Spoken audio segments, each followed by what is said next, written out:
ஹாலிடேஸ்னாலே அது நம்ம ஜிடி ஹாலிடேஸ் தான். GT Holidays, South India's #1 travel brand. You know you are special when you're with GT Holidays. Nandakumar, இதில் நக்கீரன் பிரகாஷ் சொல்கிறது முக்கியமான ஒரு புள்ளியாக படும் இல்லையா? ஏன்னா வழக்கு எங்களுக்கு தெரியாமலே மனு தாக்கல் செய்யப்பட்டிருக்குது அப்படின்னு சொல்கிற அந்த இடம் பல அம்சங்கள் இதில் கவனிக்கப்பட வேண்டிய ஒன்றா இருக்குதா? இல்லை, இதில் மொத்தம் 5 பெட்டிஷன்ஸ். ஒன்று வந்து தாவேக்கா அவங்க தெளிவாகவே சொல்கிறாங்க, எங்களுக்கு உச்சநீதிமன்ற நீதிபதியினுடைய தலைமையில் ஒரு இன்வெஸ்டிகேஷன் பண்ணுங்கள், எஸ்ஐடிக்கு ஓகே நாங்கள்.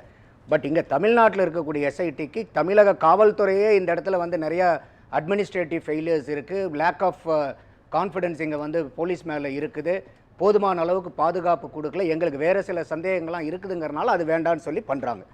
மீதி 4 பெட்டிஷன்ஸ் வந்து they are seeking CBI enquiry. அதில் இவங்க சொல்கிற ஜிஎஸ் இது இடைக்கால தீர்ப்பா, இடைக்கால உத்தரவாக தானே பார்க்க வேண்டியது. மனு தாக்கல் செஞ்சவங்களே நாங்கள் அது பண்ணவே இல்லை அப்படின்னு கேட்கும்பொழுது அதே மாநில அரசு கிளாரிஃபை பண்ணுவாங்களே, அது ஒரு பின்னடைவாக அடுத்து மாறும். இல்லை, இதில் 2 பேர் அதில் வந்து டீரெயில் பண்ண மாதிரி இருக்குது. அதில் வந்து ஒரு மனைவி சொல்கிறாங்க, நாங்களும் கணவனும் பிரிஞ்சிருக்கிறோம், அதனால் நாங்கள் வழக்கு கொடுக்கல. அப்போ கணவனும் மனைவியும் பிரிஞ்சிருந்தா கணவனாகப்பட்டவனுக்கு தன் மகன் எப்படி உயிரிழந்தான்ங்கிறது கேட்கறதுக்கு உரிமை இல்லையா? கணவன் பிரிஞ்சிருந்தா மனைவி பிரிஞ்சிருந்தா என்ன நியாயம் இது? இதெல்லாம் கோர்ட்ல எடுபடக்கூடிய வாதமா இது? சட்டபூர்வமா பிரிஞ்சு கூட இருக்கட்டும், பயாலஜிக்கல் ஃபாதர் அவர் தானே. ஒரே நிமிஷம் சார், ஒரே நிமிஷம்.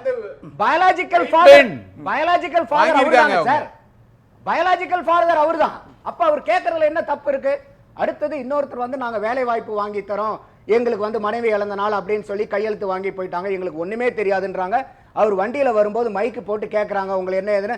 அவர் 2-3 கேள்விக்கு அவரால் பதில் சொல்ல முடியல. அப்படி இருக்கிற ஒரு வண்டிக்கு இன்னைக்கு வந்து ஒரு சுப்ரீம் கோர்ட் ரெஜிஸ்ட்ரிக்கு போய் இன்னைக்கு உட்கார்ந்து இதையெல்லாம் ப்ரொசீட் பண்ற அளவுக்கு அந்த நபர் வந்து ரொம்ப சட்ட நுணுக்கங்கள் அறிந்தால அப்ப இவரை கோர்ட்டுக்கு கூட்டிட்டு போனது யாரு?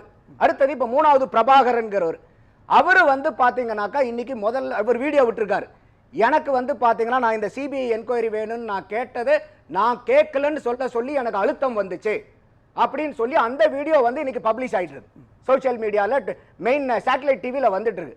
அப்போ இது எல்லாம் இவ்வளோ குளறுபடிகள் இருக்கிறனால தான் சுப்ரீம் கோர்ட் ஜட்ஜ் என்ன சொல்றாரு, based on prima facie observation இந்த இன்டரிம் மெஷர் கொடுக்குறோம். அதோட வந்து என்ன, எல்லாத்துக்குமே fundamental rights of the citizen இருக்கு, அந்த ஃபண்டமெண்டல் ரைட்ஸ் பிரகாரம் எந்த ஒரு விசாரணையும் எந்த ஒரு ஃப்ரீ அண்ட் அன்பயாஸ்டா நடக்கணும், அதனால நாங்க இதை கொடுக்கிறோம். சரி, நீங்க இப்படி 2 பேரை நீங்க வந்து திருச்சி கொண்டு வரீங்க, இல்ல அது உண்மையினே கூட இருந்தா கூட இதை பாருங்க, இப்ப சிபிஐ என்கொயரி போட்டிருக்கோம்ல, அதையும் இவங்க கிட்ட விசாரிச்சு சிபிஐ என்கொயரி மூலமாக எப்படி உண்மை வெளியே வரும்னு தாவேக்கா நம்புது.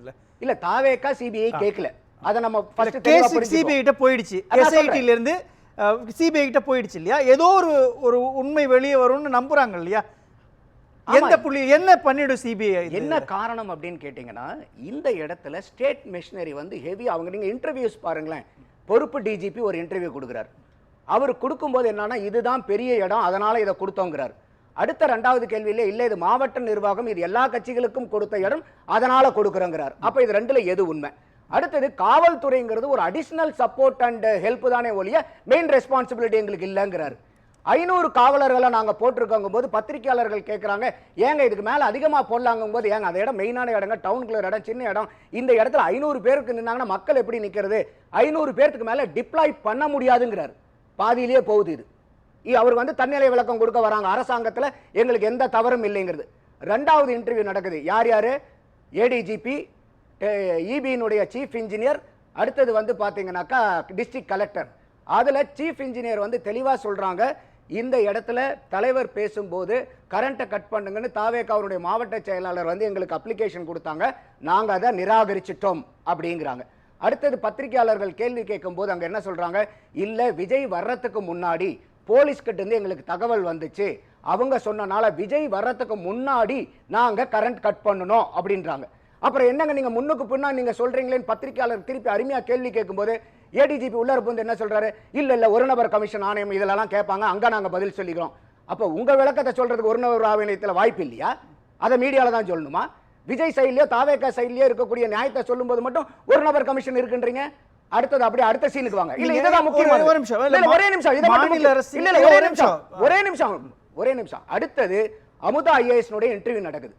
அந்த அமுதா ஐஏஎஸ் இன்டர்வியூல நடக்கும்போது அதுல எவ்வளவு பெரிய கேப் இருக்குதுன்னா ஃபர்ஸ்ட் வந்து அங்க வந்து வேலுசாமிபுரத்துக்கு வாங்கின லெட்டர்னுடைய அனுமதி லெட்டரை தூரத்துல காமிக்கிறாங்க. கரெக்டா? அப்ப அதுக்கு அடுத்த சீன் வந்து பாத்தீங்கன்னா அந்த லெட்டரை வந்து ஜூம் பண்றாங்க.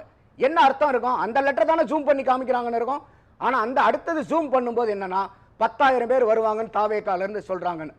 முதல் லெட்டர் இருக்குது பாத்தீங்களா, வேலுசாமிபுரத்துக்காக எழுதி கொடுத்தது, அதுல 10,000 பேருங்கிற வாக்கியமே கிடையாது. இவங்க முதல்ல ஒரே நிமிஷம் இதெல்லாம் இருக்கட்டும். இல்ல இல்ல நான் கேக்குறது இல்ல என்ன காரணம்? இது எல்லாமே தாவேகா வந்து பிரஸ் மீட் பண்ணலாம் அல்லது தனியான ஒரு தன்னிலை விளக்க வீடியோ வெளியிடலாம் இல்லையா? இத்தனை நாளாக மௌனமா இருந்துட்டு 41 பேர் உயிரிழந்திருக்கிறாங்க. எங்க கட்சி மேல அவதூறு பரப்புறாங்க, என் கட்சி அழிக்க பாக்குறாங்கன்னு ஓபன் ஸ்டேட்மெண்ட் சொல்லலாம் இல்லையா? இத்தனை நாளா எனக்கு செய்யாம இப்ப பேசுறது என்ன அர்த்தம்? சென்னை ஹைகோர்ட்ல போய் சொன்னதே இந்த இடத்துல எங்களுக்கு சதி இருக்குன்னு தானே அவங்க கேஸை ஃபைல் பண்ணாங்க. அந்த இடம் வந்ததுக்கு அப்புறம் இல்ல ரொம்ப எங்களுக்கு எந்த விதமான சந்தேகம் இல்லைன்னா போய் ஃபைல் பண்ணாங்க ஹைகோர்ட்ல.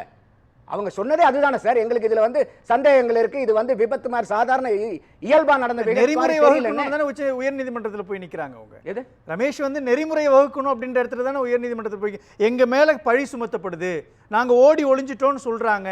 எவ்வளவு குற்றச்சாட்டுகள் தாவேக்கா மேல வைக்கிறதுன்றப்போ அதற்கான விளக்கங்களை கொடுக்காம இவ்வளவு நாள் அமைதியாக இருந்ததுன்றதும் இப்போ தங்களை நியாயவான்களாக கற்பிச்சு பேசுறதுன்றதும் சரியான போக்கு இல்ல. இப்ப தாவேக்கா சைடுல இருக்கக்கூடிய அத்தனை நியாயங்களையும் இன்னைக்கு சுப்ரீம் கோர்ட் கேட்டிருக்குது. இல்ல சார், அது ஓகே சார். இல்ல புஷியானந்த் அவங்க காலதாமதமா சொல்றாங்க. நக்கீரன் பிரகாஷ் சொல்றது என்னன்னா, புஷியானந்த் ஒரு முக்கியமான அரசியல் தலைவராக இந்த கட்சியில் இருக்கிறார் இல்லையா?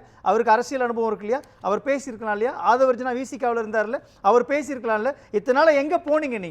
சரி, இதே தான் சுப்ரீம் கோர்ட்லயும் கேக்குறாங்க. ஜட்ஜ் சொல்றாரு அவர் போனாரா இல்லையாங்கிறது எங்க பிரச்சனை இல்ல, அதை ஒட்டி தள்ளுங்கன்றாரு. வேற என்ன பிரச்சனை? பிரச்சனை என்னன்னா இந்த இடத்துல ஜுரிடிக்ஷனே இல்லாம மெட்ராஸ் ஹைகோர்ட் கரூர் ஹைகோர்ட் விசாரிச்சுட்டு இருக்கும்போது எப்படி இந்த இடத்துல வந்து அவங்க விசாரிக்கலாம்? அடுத்தது இது வந்து சிவில் ரிட் பெட்டிஷனை எப்படி நீங்க கிரிமினலா மாத்துனீங்க? அப்ப இது கிரிமினலா மாத்தி அதுக்கு எஸ்ஐடி அது பிரேயர் என்ன? நீங்க வந்து ரோட் ஷோக்கும் மீட்டிங்க்கும் வந்து எஸ்ஓபி ஃபார்ம் பண்றதா உங்களுடைய பிரேயர். எந்த அடிப்படையில் நீங்க எஸ்ஐடி ஃபார்ம் பண்றீங்க? அப்ப இந்த இடத்துல நீங்க அந்த இடத்துல எதிர்த்தரப்புல இருந்து, ஏன்னா நீங்க அவ்வளோ வந்து ரிமார்க்ஸ் கொடுக்குறீங்க யார் மேல, தாவேக்கா மேலையும் தாவேக்காவுடைய தலைவர் மேலையும். எந்த இடத்துலயாவது அவங்கள ஒரு எதிர் மனுதாரராக ஏத்துக்கிட்டு அவங்க கிட்ட இருந்து யாராவது விளக்கம் கொடுத்திருக்கீங்களா? அப்ப அவங்களுடைய விளக்கமே எடுத்துக்காம இப்படி எல்லாம் பண்ணிட்டாங்கன்னு கொடுக்கிறது எந்த இடத்துல? லேக் ஆஃப் சென்சிட்டிவிட்டிங்கிற வேர்ட் யூஸ் பண்றாரு, லேக் ஆஃப் ஜஸ்டிஸ் இன்டிசிப்ளின்ங்கிற வேர்ட் யூஸ் பண்றாரு. அப்ப இதெல்லாம் இன்னைக்கு விஜய் அவர்களோ தாவேக்காவோ சொல்லியிருந்தா கூட இல்ல அவங்க மேல இருக்கக்கூடிய தப்ப மறைக்கிறதுக்காக பேசுறாங்கன்னு போயிடலாம். இன்னைக்கு உச்ச நீதிமன்றம் பாயிண்ட் பை பாயிண்டா ரெஃப்யூட் பண்ணிருக்கு. சரி, இந்த சம்பவம் நடந்து இவ்வளவு நாள் ஆயிருக்குது. எஸ்ஐடியினுடைய விசாரணையில ஒத்துழைச்சாங்களா? எஸ்ஐடி என்ன மாதிரியான விசாரணை செஞ்சாங்க? அதுக்கு எத்தனை பேர் ஆஜரானாங்க? அல்லது இந்த மாதிரியான விஷயங்கள் எல்லாம் எதுவுமே செய்யாத தாவேக்கா திடீர்னு ஸ்டேட் மிஷனரினுடைய கண்ட்ரோலில் அவங்க இருக்கிறாங்க அல்லது பொலிட்டிக்கல் நடக்கும், அரசியல் நடக்கும் அப்படின்ற இடத்துல போய் நிற்கிறது இருக்கு இல்லையா? அது அரசியல் செய்யறதுனுடைய முகாந்திரம் தானே அதுக்குள்ள இருக்குது. இல்ல இது வந்து கட்சியே ஒன்று அரசியல் கட்சி. அது அப்ப இன்னைக்கு அரசியல் கட்சியை சார்ந்து ஒரு நிகழ்வு நடக்கும்போது அவங்க என்ன கேட்குறாங்க, எந்த ஊர்லயும் நடக்காதது எங்களுக்கு ஏன் இது கரூர்ல நடக்குது? இப்ப செருப்பு வீசினதுக்கெல்லாம் ஆதாரம் இல்லையான்னு இல்லைங்கிற மாதிரி பிரகாஷ் சொன்னாரு. இன்னைக்கு சோசியல் மீடியால செருப்பு வீசுற வீடியோ எல்லாம் வந்துருச்சு, அதெல்லாம் இல்லாம இல்ல. அப்ப இன்னைக்கு என்ன பத்தி குறிப்பிடும் போது நான் குறுக்கிடுறேன். இல்ல சொல்லுங்க நீங்க. ஆதாரம் இல்லைன்னா இல்ல, அந்த செருப்பு வந்து டெஸ்பரேஷன்ல ஐயா விஜய் ஐயா தெய்வமே பாருங்க ஐயா இங்க செத்துக்கிட்டு இருக்காங்க இல்ல அதெல்லாம் தான் சிபிஐல விசாரிக்கும். அப்ப அந்த வீடியோ பாக்கும்போது அவர் இல்ல ஒரே நிமிஷம், எஸ்ஐடி விசாரணை வேணாம்னு சொல்லக்கூடிய தாவேக்கா சிபிஐ விசாரணையை அக்செப்ட் பண்ணிக்கிறாங்க அப்படின்றதுக்கு போ எஸ்ஐடி என்ன தவறு பண்ணாங்க? எஸ்ஐடினுடைய விஷயம் விசாரணை எந்த புள்ளியில தவறான திசையை நோக்கி போகுதுன்னு நினைக்கிறாங்க அவங்க? அதாவது வந்து அவங்க சொல்றது தாவேக்கா எஸ்ஐடி வேண்டாம்னு சொல்லல, இங்க தமிழக அரசாங்கத்தின் மூலியமா ஃபார்ம் பண்ணக்கூடிய எஸ்ஐடி வேண்டாம் எங்களுக்கு. அது தமிழக அரசே பண்ணலையே, உயர்நீதிமன்றம் தான பண்ணுது. கோர்ட் என்ன சொல்லுது இப்போ? இன்னைக்கு சுப்ரீம் கோர்ட் என்ன சொல்லிருக்கு? அஜய் ரஸ்தோகி அவர்கள் முன்னாள் நீதிபதி இருக்காரு, அதோட வந்து பாத்தீங்கன்னா தமிழகத்தை பூர்வீகமா கொள்ளாத தமிழ்நாடு கேடர் ஐஜி ரேங்க்கு மேல இருக்கிறவங்களை எடுங்கன்னு சொல்லியிருக்கு. அப்ப இந்த இடத்துல வந்து அந்த போலீஸ்களுக்குள்ளாரே ஒரு வித்தியாசம் சுப்ரீம் கோர்ட் காட்டுறாங்கன்னு உங்களுக்கு புரியலையா? அதுல அப்ப அந்த மாதிரி இந்த இடத்துல நடக்கிறதுக்கு இந்த எஸ்ஐடி ஃபார்ம் பண்ணதுல இல்லையே. அடுத்தது அந்த கேஸை விசாரிச்சது எஸ்ஐடி ஃபார்மேஷனுக்காக இல்ல, அதே பிரேயர் கிடையாது. அப்போ அவங்க தாவேக்கா தான் சொல்றாங்க நாங்க எஸ்ஐடிக்கு எதிரா இல்ல, நாங்க இங்க ஃபார்ம் பண்ற எஸ்ஐடி நியாயமா நடக்கணும், யாரு வேணா விசாரிக்கட்டும், அந்த விசாரணை நியாயமா இருக்கணுமா? ஏன் நான் எதுக்காக சொல்ல வந்தேன்னா, மத்த அரசியல்வாதிகள் செந்தில் பாலாஜி கூட இன்டர்வியூ கொடுத்தாரு, அதுக்குள்ள எல்லாம் போக விரும்பல. நான் கேட்கறது பொறுப்பு டிஜிபி கவர்மெண்ட் அபிஷியல்ஸ் கொடுக்கிறது. அடுத்தது ஏடிஜிபி, சீஃப் இன்ஜினியர், கலெக்டர். அதுக்கு அடுத்தது வந்து அமுதா ஐஏஎஸ் அவர்கள், அடிஷனல் சீஃப் செக்ரட்டரி அவங்க. அது கூட இருக்கக்கூடிய ஆபீசர்ஸ் எல்லாம் நீங்க கொடுக்கும்போது அதுல எவ்வளவு முன்னுக்கு பின் முரணானது. இல்ல அங்க என்ன முன்னுக்கு பின் முரண்? அதான் நான் சொல்றேன். 2 லெட்டர் காமிக்கிறாங்க ரீகன். நீங்க ஒரு லெட்டர் வந்து கொடுக்குறீங்க, அந்த லெட்டரை வந்து ரிஜெக்ட் பண்ணிட்டீங்க. அந்த லெட்டர் எதுக்காவது யூஸா? ரிஜெக்ட் பண்ண லெட்டர் எதுக்காவது பயன்படுமா? It will go to the dustbin. அதுக்கப்புறம் வேலுசாமிபுரம் தான் உங்களுக்கு கொடுக்க முடியும்னு சொன்னதுக்கு அப்புறம் வேலுசாமிபுரத்துக்கு ஒரு அப்ளிகேஷன் கொடுக்குறாங்க. அந்த லெட்டர்ல ஏதாவது 10,000 பேர் தான் வருவாங்கன்னு இருக்கா? அதுக்கு காரணம் வந்து அவங்க என்ன இல்ல, இல்ல, சொல்றாங்க? இல்ல, அவங்க கேட்ட 10,000 பேர் தான் வருவாங்க.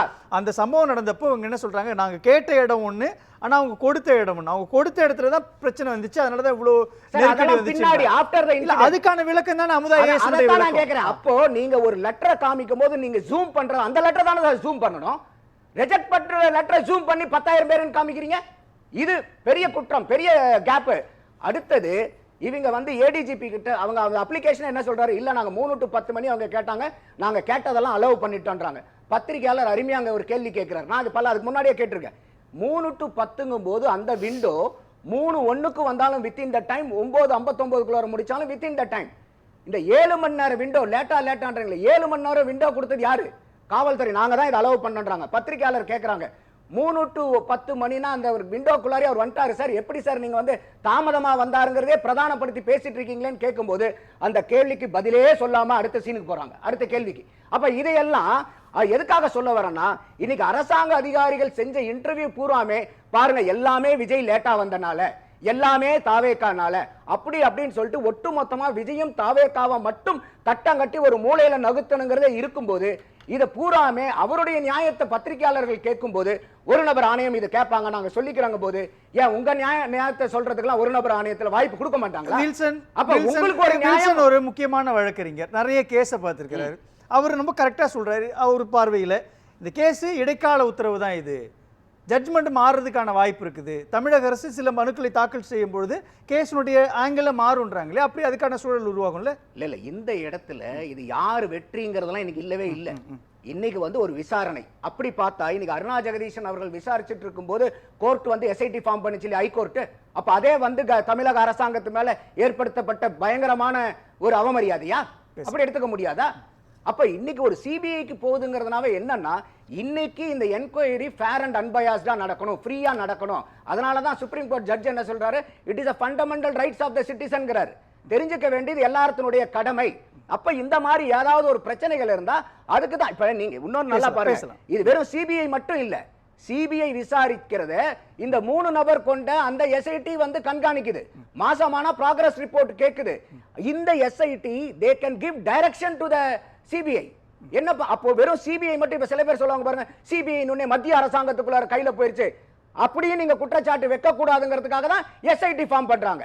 அப்ப எல்லா இடத்துலயுமே சுப்ரீம் கோர்ட் இன்னைக்கு பெரிய அளவுக்கு அவங்களுடைய பொறுப்பை உணர்ந்து எந்த இடத்துலயும் இது யாருக்கும் சாதகமாகவும் போக கூடாது, 100% நடுநிலையா இருக்கணுங்கிறதுக்காக தான் இந்த சுப்ரீம் கோர்ட் கொடுத்திருக்கிற இந்த இடைக்கால மெஷர்ஸ். இது வந்து கட்டாயமா வரவேற்கக்கூடியது.